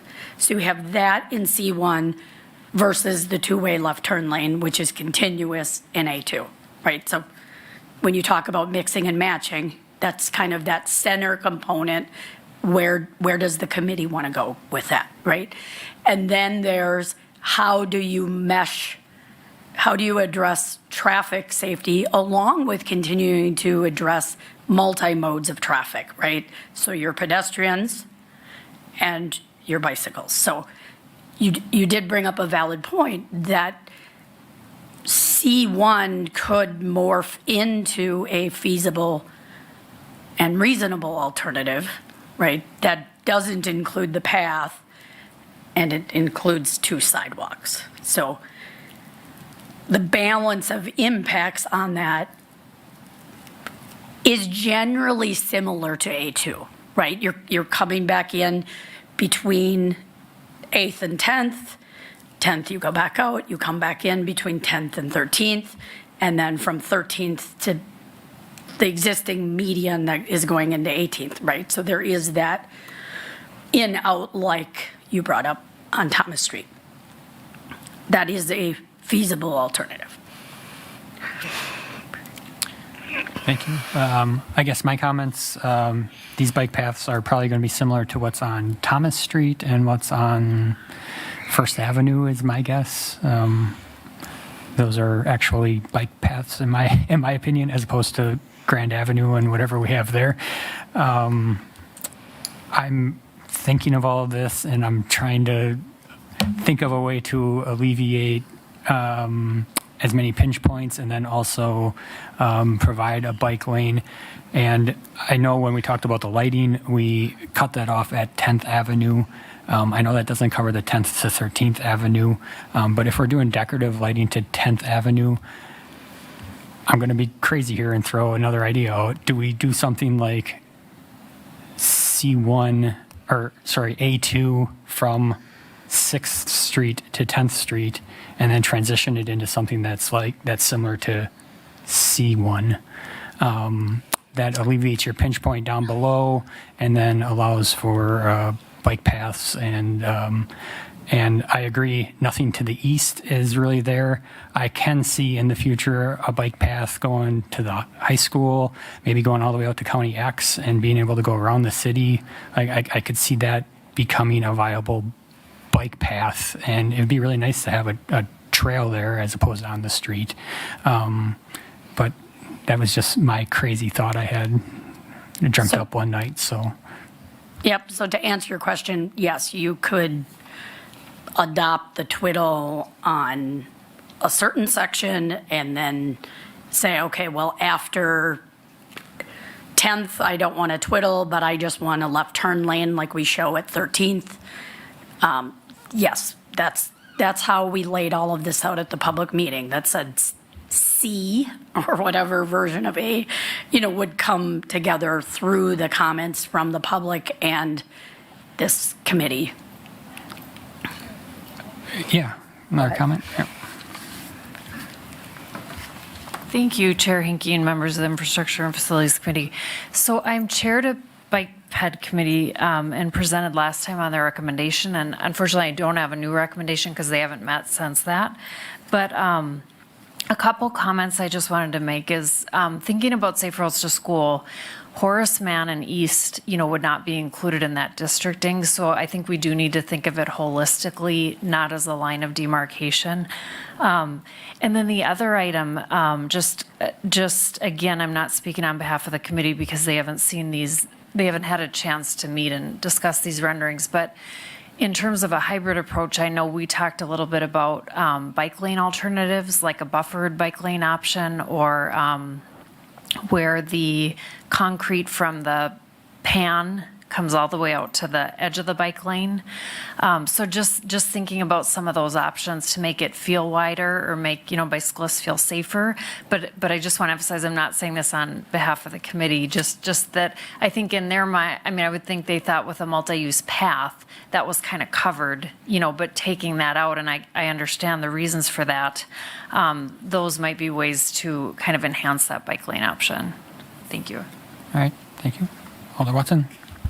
And Chair, I think you have the right idea, like having a bigger, like, bike lane, actually marked out, like how it is on Thomas Street. It makes it a little safer. But like with if it's like 6.5 feet, right, with the curb and the bike lane, like, does that sort of set us up if we would get like money or find money or a grant to like, because I've always loved how they have those like little things that, not like a wall, but like something you could put into the ground that would help to like not let somebody go into the bike lane. Have you seen those like reflectors that? Yeah, but they stand up, like they're, yeah. So I mean, like, would we be able to eventually add those to the street if we had that amount of road, or that's never a possibility? Well, maintenance issue of those, like winter maintenance, right? How do you take them down? And Yeah. you only have them up in the summer. That's something with our climate up here. But I mean, Can't plow. I know there's other cities that get snow that have them, So I just was wondering if it's something we could like eventually start looking for safety, because I know that would make me feel safer riding on the road if there was something that said, hey, instead of maybe like putting my arm out 3 feet so they keep away and then my arm gets taken off. But like, something we could maybe think about in the future. So. Alder Larson? Okay, now, Mr. Chair. Yeah, sure. Based on the discussion we've had over the last few months, and the feedback, and I'm going to make a motion that we not only go with our first vote on this, but also go with the staff recommendations by accepting alternative A2. Okay, I have a motion for A2. Second. I'm looking for a second. Okay, we got a second from Alder Martins. Any more discussion? Alder Watson. Well, I guess, like, where did Mike's thing land? Because wasn't he sort of like saying we want this, like, combination, or what your thing was? Yeah, that was mine. Yeah. I mean, we can amend it. Oh. I sort of like, I mean, I like that idea, but. I will. Eric, you got something? Yeah. Yeah. I guess one thing I'd like to bring up, and maybe Stephanie, you can talk to this a little bit, but when we go from a twiddle down to just left-hand turn lanes, right, I get worried on that street because it's very heavy traffic during the school days in the morning and the afternoon about stacking traffic, right? And so if the turn lanes are a lot shorter than having the full twiddle, and we start stacking traffic and it comes back into the lane, we're not really addressing the safety concern during those times. And so I don't know if Stephanie, if we've kind of looked at that, like, is there available room like that? Those left-hand turn lanes, do you feel that they're going to be long enough to stack that traffic and keep them out of the lane to keep the traffic moving? Or, because, the rear end crashes on this area are significant, and I think that's what we're really trying to address. So I get worried about that, especially around 13th and 10th and in those areas. Yeah, so the sizing of the left turn lanes that you see in alternative C1 we did look at the traffic. Typically, they're designed for, say, the 90th percentile in a certain hour. That has been looked at, but they are minimum lengths, right? So if you have a land use change or something that changes the amount of traffic, there could be stacking, but what we currently show should address the design standards for that. Now, obviously, in between intersections, it's not going to resolve those distracted drivers from potential crashes, but C1 does address the hotspots, and this would be the minimum, requirement if you didn't want the continuous to address, again, the hotspots between 6th and 13th. Now, we did hear at the public meeting that while the initial safety screening didn't show 13th to 18th, which that section's, 1,000 feet, 1,200 feet, in there, because there have been recent rear end crashes in that area, because obviously the speed is picking up. So, but at the time of screening, which again, we look back 5 years, and then when we design, we look ahead 20 years from the construction date. But obviously, the facility is going to last 50 plus, you know what I mean, based on the money that is available to the public. So, yeah. All right, thank you. I'm going to throw a wrench in it, and I'm going to make an amendment to the motion to adopt C1 from 10th Avenue to 18th Avenue. And I'll need a second. I'll second that. Okay, I got a second from Alder Watson. Discussion? Yep, Question. Alder Martins. So adopting C1 from 10th to 18th, does that include the 10-foot path on the south side? Yes, and I guess I would make the recommendation to, Because I could see that path potentially working past 10th Street. yes, it would include that, and I'll add to the amendment if it's amendable to try and eliminate as much property acquisition and stuff along there that we run into as possible by eliminating the boulevard. I call them boulevards, whatever they are, but getting that path closer. If I may, I would say the one key area that you see in the bottom left of the drawing, that's from 12th to 13th. That area is a real challenge. We have duplexes that sit much higher than the highway, and then you've got everything to the north that sits much lower, right? So that area will have to carefully be designed under either alternative. And there's the feasibility that having the additional 5 feet for the path may, driveways will have to go all the way to the garages. And then there's some interesting landscaping and access issues. There's stairs, retaining walls, things like that. So those would all have to be things that we would have to look into regarding additional widening, particularly in that area if you're calling from 10th to 18th. Okay. Mr. Chair, Yep, Alder Larson. I'm not going to support the amendment because I due to the high traffic on this road and stuff, I really think we need to have a consistent roadway, not one that's half this and one that's half that, and I will not support the amendment. All right. Any other discussion? Okay. So we're going to vote on the amendment. All those in favor of the amendment, say aye. Aye. Aye. Opposed? Aye. Okay, so that passes 3-1. And so we will move on to the original motion as amended. Any other discussion there? Hearing none. I guess Oh, Alan? Well, I guess I want to clarify what you're all asking for, I guess, or what you're voting on. You're Yeah. voting on, So it would be A2 to 10th Avenue, Okay. similar to what we did with the decorative lights. And then from 10th Avenue east would be the bike path, taking into consideration those houses there where we might have to eliminate a boulevard completely or to make those driveways work there. okay, so then you'd be, The transition point would be 10th Avenue, basically. okay. But you'd still keep the bike lanes on the street in either option. I guess, yes. Yeah. I guess. Yes. Yes. Yes. Okay. Okay, I just wanted to clarify. Yep.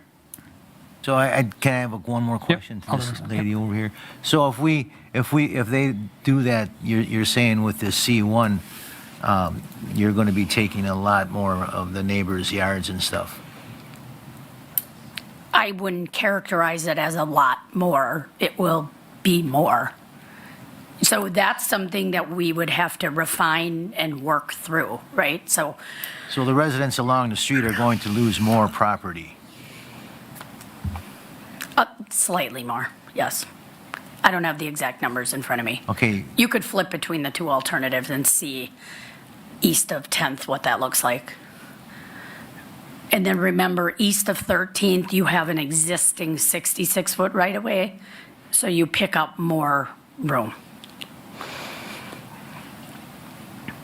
Again, the other thing that would have to be looked at is if there's a reduction in the boulevard, it's probably not to zero, because you still need to accommodate offsets to hazards if you're going to maintain a two-way path or, I guess, a wider sidewalk in that area. I guess it's just hard to support something when you say they're going to take more. How much more? A foot, 2 foot, 6 inches? I mean, if I were a resident along this street and they're saying, well, you know what, you got A2 on one end, but C1 on the other end that takes more of my yard, it just, I don't know, I'm not going to support it. Yeah, I mean, there are things that could be done where you reduce the terrace on both sides, where you could get A2 to be equivalent to C1. Those are all refinements we would have to work through. So, in other words, you're going to vote on something without all the refinements being worked through. I can't support it. Right. So I guess the other recommendation would be that you ask us to go back and do more work and come back to the committee. So I'll just put that out there. Okay. Any other comments? Alder Martins?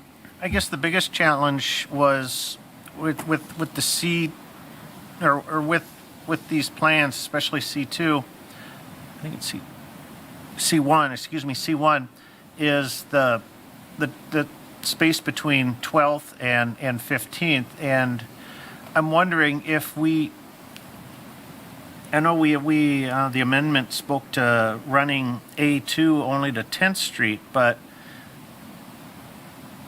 honestly, A1, the intersection that's probably got the most traffic, besides 15th, that's way down on the end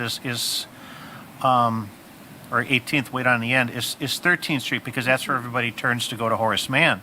It would make more sense to continue the A2 plan to 13th, and then there would be more breathing room past 13th Street. That it would make sense then to go to the more to the C1 plan. Would you like to amend it again? I certainly could. I'll make an amendment to. I don't know. Do I amend the amendment, or we've already voted on the amendment? So Yeah, we have it to 10th, and you want to amend it all the way to 13th? The 13th Street. Okay. We'll follow A2 to 13th Street and then continue C1 from 13th to the end. Okay. All right, so we have an amendment to change it to 13th as opposed to 10th. We have a motion for that. I'll second that. Any discussion on that? Moving that to 13th. Okay, so seeing none, all those in favor of the amendment to move it all the way, move it A2 to 13th Avenue and then C1 from 13th Avenue to 18th Avenue. West Sider. Yeah. Signify by saying aye. Aye. Aye. Opposed? Aye. Okay, so that passes 3-1. And so we're on the double amended motion. So we are A2 all the way to 13th. And then from 13th to 18th, we transition to C1. Alder Watson. I guess I just wanted to speak to Alder Larson's concern. Like, it looks like after 13th, there isn't as, like, the residents aren't as close to the property. Does that look? So it's not, the houses aren't as close to the street, right? So we won't be, like, trying to work around their retaining walls or stuff. Who knows? But So east of 13th, if you want to scoot the drawing to the right a bit. Right, okay, where is 13th? Yeah. The houses are set back further. Keep in mind they are also higher. So this is the area where actually the driveways have the worst slopes. But I guess C1, which is essentially an undivided section, plus the path, is likely less impactful than A2 in that particular area. And then maybe just to reinforce the idea of A2 going through 13th, if you recall in some of the initial discussions and the information provided, 6th to 13th is where those real crashes are happening. And WISDOT goes through a rigorous, crash review process and then submits it for safety funding. So the safety funding demonstrated that it would pay for the median turn lane from 6th to 13th. So, that's a separate pot of money that doesn't come out of the primary backbone program. And is focused on safety. So the recommendation to go at least to 13th with A2 is consistent with that funding. And in between, you could evaluate either, right? So C1 is similar to the existing condition, except you're adding 5 feet to the south side. And So- where does the 35 start? At 13th. At 13th? Yeah. So this would be what's called a transitional section. And I think, again, you have about 1,000 to 1,200 feet in there where you're not dividing it, and then you go back out to the divided situation at 18th in that area that you're currently talking about. Good. Okay. Any other discussion? Okay, so we have a motion and a second, twice amended, but basically A2 from 6th Street to 13th Street, and then C1 from 13th Street to 18th Street. See no further discussion. All those in favor? Oh, I just wanted to say, you know, between the lighting, you know, with two different kinds of lighting that this committee voted on, and two different styles of road, and within just a couple miles, I think it's just ludicrous. I think it's ridiculous, and it's not consistent with the city, and I'm not going to support it. okay. And maybe we relook at that lighting sometime. Any other discussion? See none. All those in favor say aye. Aye. Aye. Opposed? Aye. Okay, that passes 3-1. Thank you, everyone, for that discussion. And we'll move on to agenda item number 9, discussion and possible action on installation of sidewalk on State Highway 52 East Wausau Avenue from 13th Street to 18th Street. So, Alan? Yes, this was at the last meeting also, and it was deferred, obviously, because we were looking at the different alternatives.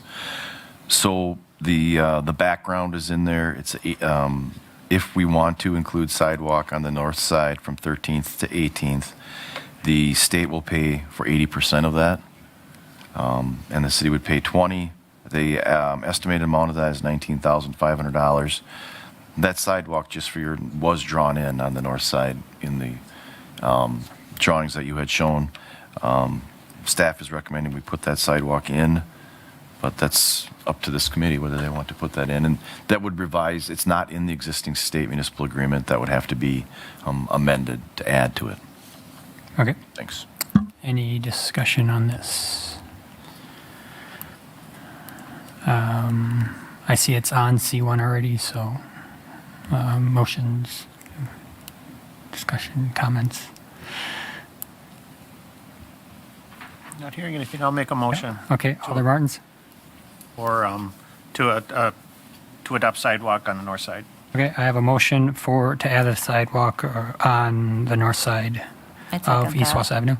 I'd second. And a second from Alder Watson. Further discussion? See none. All those in favor say aye. Aye. Aye. Opposed? And none are opposed, and that passes.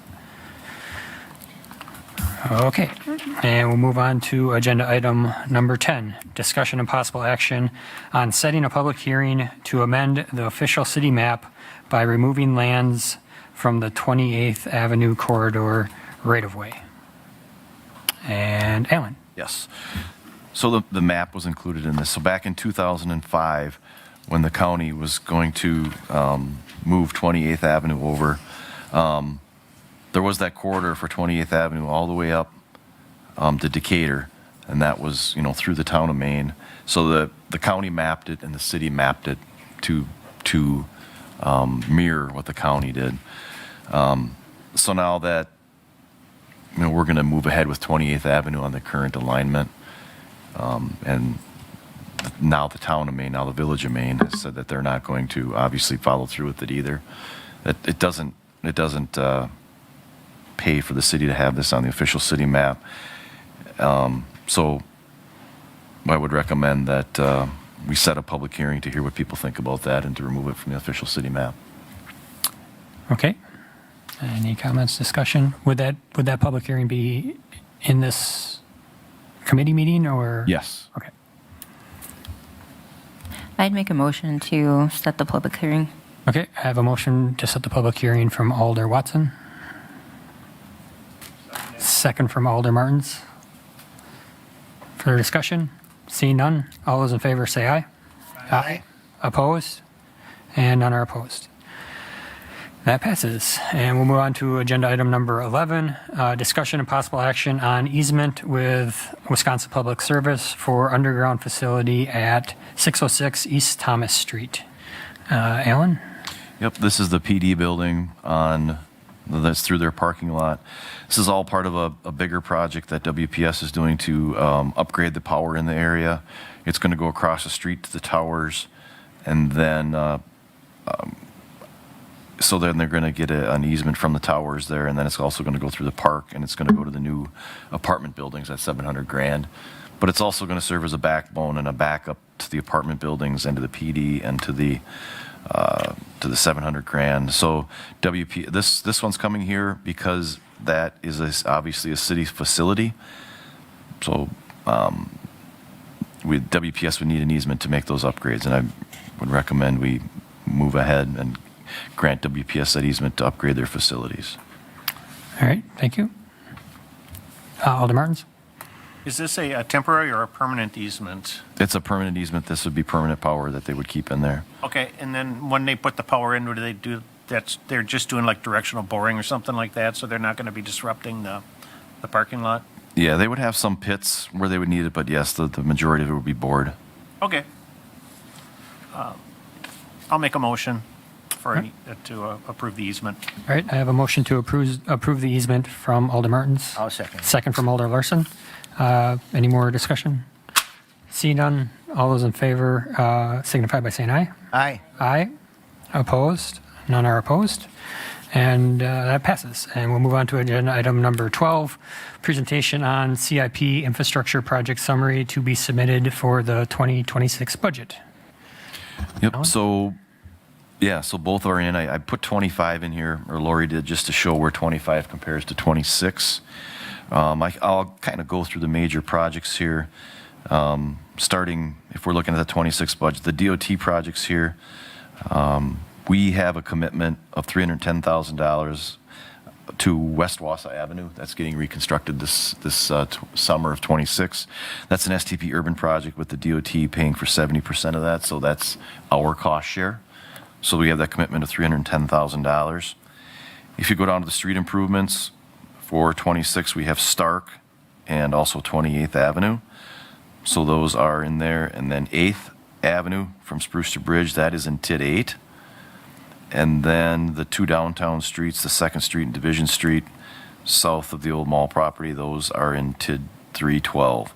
So if you look there, the capital or the budget there that's coming out of the levy is the $2,330,000 last year's compared is about $2.1 million. I kept the street trees the same.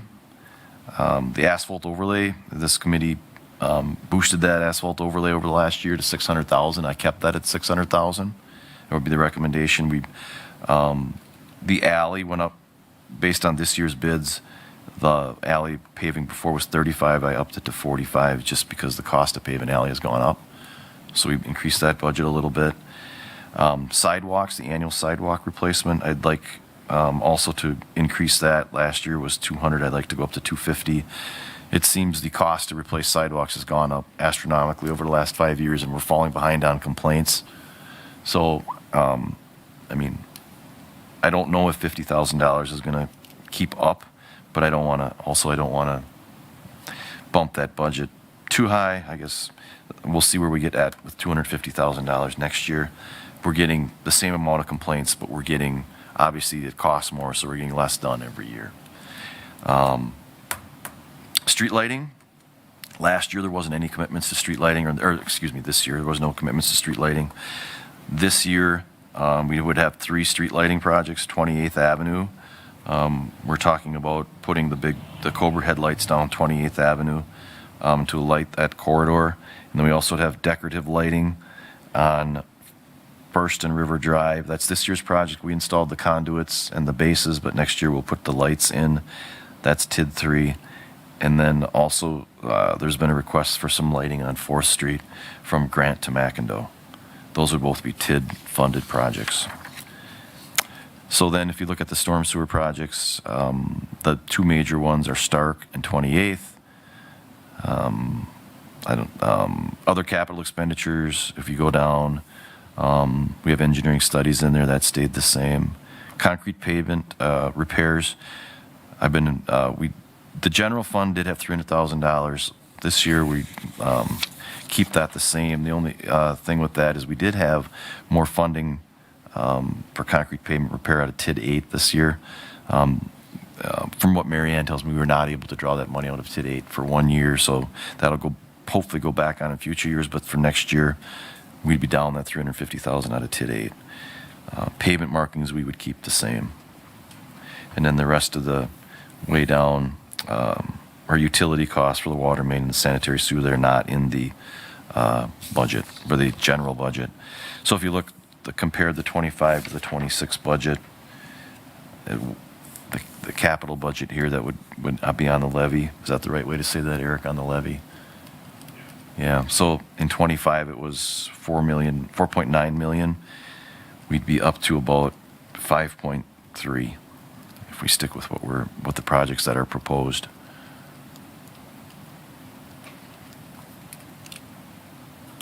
Okay. I see this as just an update, so. Yeah, and I just, because this committee obviously is in charge of the capital, and I just want to see where the numbers come in, because obviously we brought the street reconstruction projects to this committee, and you see how where all the funding goes. So when it does come time to finance, if you will have an understanding of where all this, where this increase came from. Sure. And if we wanted to make any changes, that would be something we would have to agendize and bring forward to a meeting, or? Well, I think finance has that, but we could probably work with this committee to see where they want to cut. Okay. All right. Thanks for the update. Anything else? No, that's No? really all I had. Okay. Unless anybody has any questions on any of these numbers that we put together now or whenever, you can give me a call. All right. Not seeing any. We'll go on to agenda item 13, update on 2025 street reconstruction projects. I'll let TJ talk. TJ? Yeah, I'll All right. take this one. So we got 3 main projects. I'll do the trail project first out on 72nd Avenue from Stewart to Packer. That is 100% complete. We did our final walkthrough on Tuesday, and that's open, and people are using it while we were out there. So then our second project is Cherry Street and Randolph Street.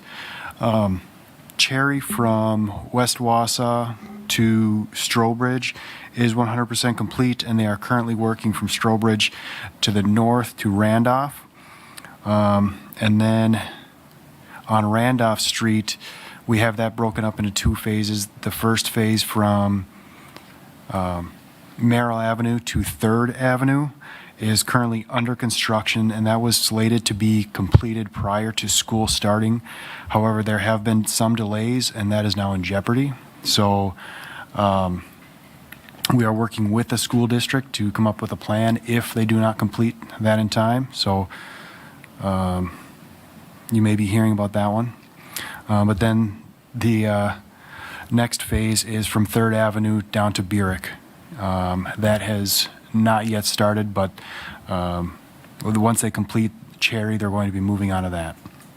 And that completion date is end of October.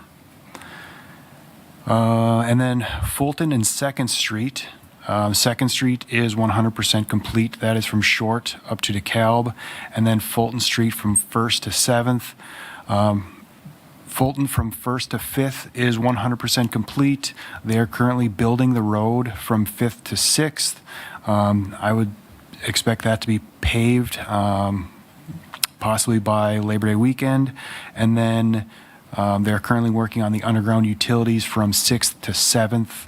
Right now, we do have a lane reduction in 6th. We are waiting for coordinating flaggers for working near inside the railroad right-of-way. So that lane reduction will probably be there for about another 2 weeks while we work through the coordination with the railroad. Any questions? Before I give a little update on the downtown project is going well.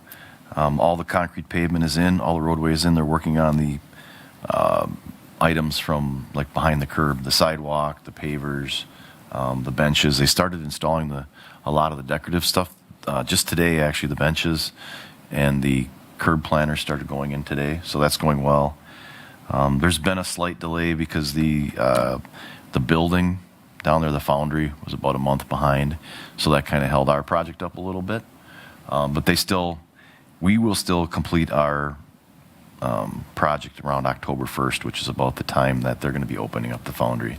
So there's a little bit of a delay, but not to our contractors, kind of the delay in the foundry building, but it's going well. Everything will come together here. If you've been down there, you see the lights are up, and they're moving ahead. All right. Yeah, I got coffee down there this morning. I saw them moving a bunch of rock, and it was looking pretty good. There's still going to be other construction activity at this. We're going to have the contractor's going to be moving in right after in the first week of September to start concrete pavement repairs. So that's where they saw out the concrete and put in new concrete. A lot of that's going to happen on 3rd Avenue south of Stewart, between Stewart and Thomas. So there's going to be a lot of activity out there, and there's some other miscellaneous streets that's going to go on, but that's that $650,000 worth of concrete pavement repair. That's going to start in September. We are also working on another milling contract. You approved those additional streets, so we have that out to bid right now to mill those streets. So we're in the bidding process right now. We'll open those bids and get that work done before fall with those additional streets. All right.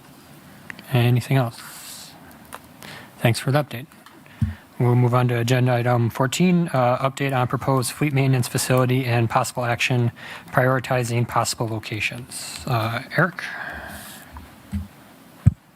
Yeah, thanks. So I think we've been trying to give an update, trying to locate a property for the new fleet facility. And the properties that we had been looking at, there have been some movement on them. So the Marathon Box property, which is on Cherry Street, that property is apparently under interest from a private entity to purchase. I am not aware of exactly where that's at. That's just what we've been informed of.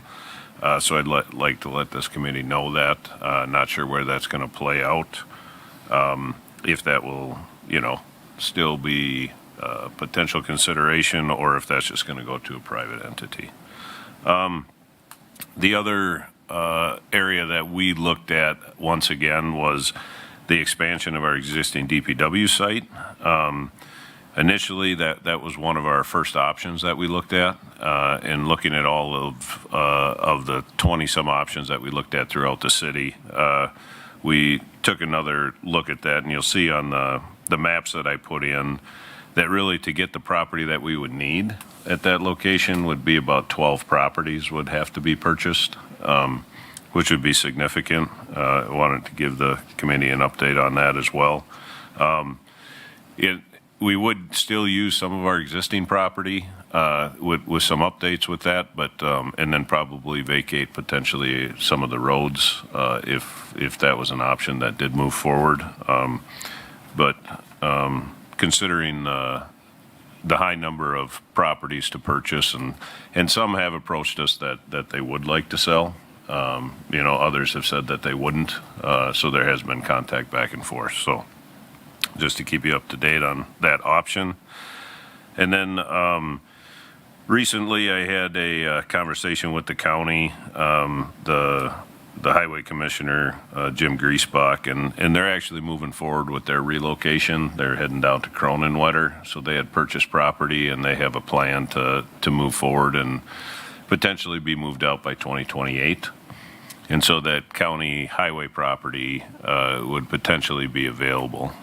So I set up a meeting with the county, Lance Leonard, the county administrator, as well as the facilities manager for the county to let them know that the city may be interested in that property just as they begin conversations about that property, that, consideration for the city, just to make sure that that might be a viable option. It's about 12 acres for that whole piece.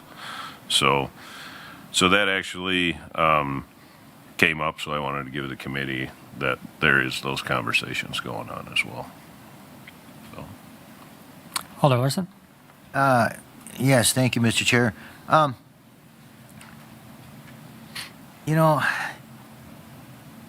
only question I would have about the county property is what does the county have plans to do with it? I mean, do they have other plans for it?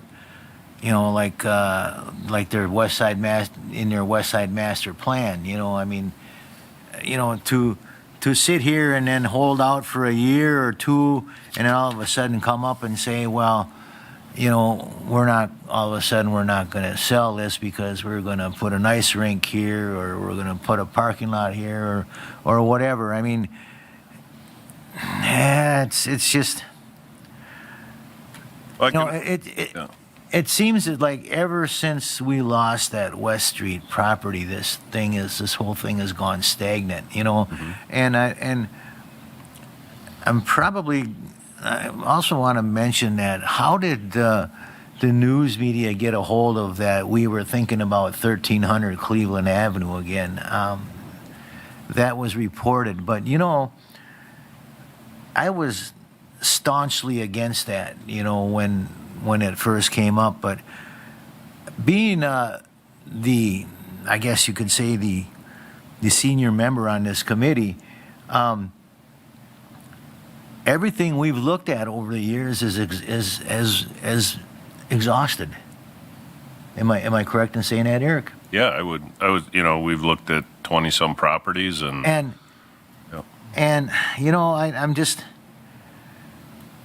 the city already uses the 1300 Cleveland Avenue property, for storage of whatever. They use it for training, they use it for storing logs, they use it for the line backup for the so I'm maybe I'm going to get assassinated for saying this, but look at TJ smile over there. That maybe that's something we need to take a look at, but as long as we keep our promise to the citizens of the neighborhood to clean that up to residential standards. I mean, I'd just like to see this go forward. I mean, we're just kind of like been stuck on duh. And that's all I have. Anybody can comment on that, so. Thank you. Any other comments? Alder Martins? I'll just run a quick 2 cents. I know because while I haven't served very much time on this committee, this has been a very frustrating process over the years, and I totally agree with that, with Alder Larson. And we're running out of options because we've only got a finite amount of land available that meets the criteria that we need to put this facility, and I'm not really keen on taking 12 properties along the DPW and even saying that maybe in the future we're gonna be looking at this direction. That kind of concerns me because we saw what happened on Thomas Street when we delayed the construction of Thomas Street, and those properties that knew they were going to get acquired just went fallow over the years, and I don't want to see the same thing happen over at if come 3 years down the road we decide to expand over in that facility. So, maybe Alder Larson is right. It's if we can, if Cleveland Street is, or Cleveland Avenue is an appropriate, if that's a fitting location, if we can, keep our promises to mitigate it, remediate it to the highest level possible to a residential standard. I mean, maybe that is, maybe that's our option. Cross our fingers that Cherry Street becomes available, but I don't know. I'm frustrated. So and I think all of us here in the committee have that same feeling, because this is holding up. The fact that we can't find a place for this DPW facility means it holds up other needs of the city, like central fire, or all of these other capital projects that we're looking at down the road. So I don't know. I don't have an answer here today. So thanks. Yeah, Alder Watson? I was uber excited to see the potential for the county site, just because, it's sort of a centralized location. It's perfect. So, I'm really happy you're having those conversations. And I think I think you'll know early on if that's a possibility or not. I feel like we will. I know that just from what the county told me is they are beginning conversations, and my understanding, at least what they've told me, was that West Side Master Plan is being revisited, is not necessarily potentially what's going to go there, and they have been talking about, potentially selling that property, but. And is there any reusable structures on there then too, versus Cleveland, or you would be able to. I think some on the east side we could possibly reuse, but a lot of their office facilities and a lot of the garages and stuff, they're just not tall enough. They were built, and our equipment is just needs to be tall. So I think a lot of those would have to be demoed. Mm-hmm. Yeah. So I'm really excited to see that one on here, because I think of all the options. It's hard to, when we show interest, that's the unfortunate part about being the city and being interested in property. They're like, haha, it's not like we can be sort of on the down low at any point. So that's why I'll be excited, and hopefully those can happen, within the next couple months, because then if that's not a possibility at all, then we can start looking something else, right? Yes. Yeah, we're continuing to look, so, yeah. So, Mr. Chair, may I? Yeah, Alder Larson. So, are you looking for a recommendation? Should we say, well? No, I don't think I'm looking for a recommendation. I'm just trying to keep everybody up to date on things that pop up, and then other, properties that we've been looking at, if there's new information. Okay. Well, I think that you should probably keep what Alder Martins and I suggested in the back of your mind too. It might stir up another bee's nest, but as Alder Martin said, we're running out of options here, and we already own this land. Right. So that's Okay. my 2 cents. Take it for what it's worth. Okay. All right. Any other comments? See none. We are done, folks. I'll take a motion to adjourn. I'll make the motion. Second. Alder Larson, Alder Watson, second. Any comments? No? All those in favor say aye. Aye. Aye. We stand adjourned. Thank you, everyone.